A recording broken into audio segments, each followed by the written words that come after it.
The Red Death had long devastated the country. No pestilence had ever been so fatal. Blood was its seal, the redness and the horror of blood. The starred stains upon the face of the victim were the pest ban which shut him out from the aid and from the sympathy of his fellow men.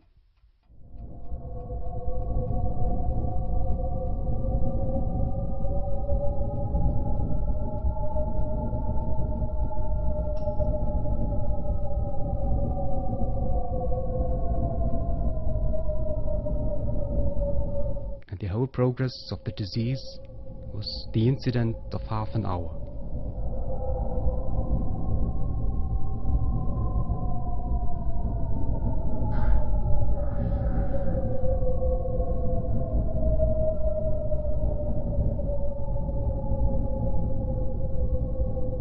But Prince Prospero was happy and dauntless.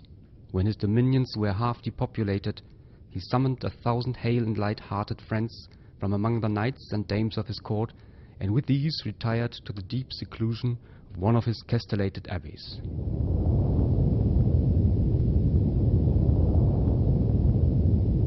The external world could take care of itself. The prince had provided all the appliances of pleasure. There was beauty, there was wine, all these and security were in. Without was the Red Death.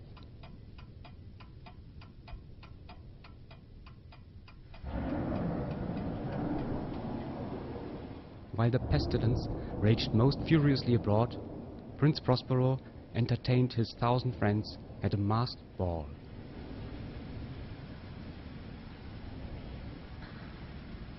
In the apartment stood a gigantic clock of ebony. Its pendulum swung to and fro, and when the hour was to be stricken, there came a sound which was clear and loud and deep. At each lapse of an hour, the musicians of the orchestra were constrained to pause in the performance, and there was a brief disconcert, the whole gay company.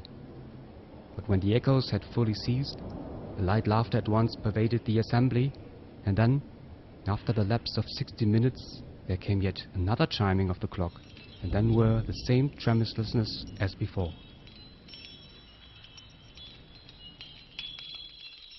To and fro in the 7 chambers there stalked a multitude, and the revel went whirlingly on until at length there commenced the sounding of midnight upon the clock.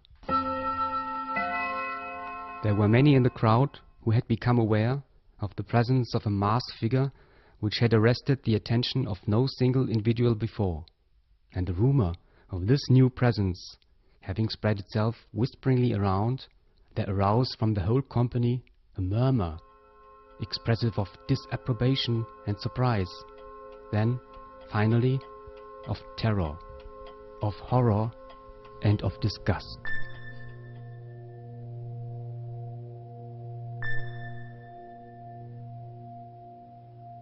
But from a certain nameless awe with which the mummer had inspired the whole party, there were found none who put forth hand to seize him. Unimpeded, he passed and made his way uninterruptedly, but with the same solemn and measured step. And now was acknowledged the presence of the Red Death. He had come like a thief in the night, and one by one dropped in the blood-bedewed halls, and died, each in despairing posture of his fall. And the life of the ebony clock went out with that of the last, and darkness and decay and the Red Death held illimitable dominion over all.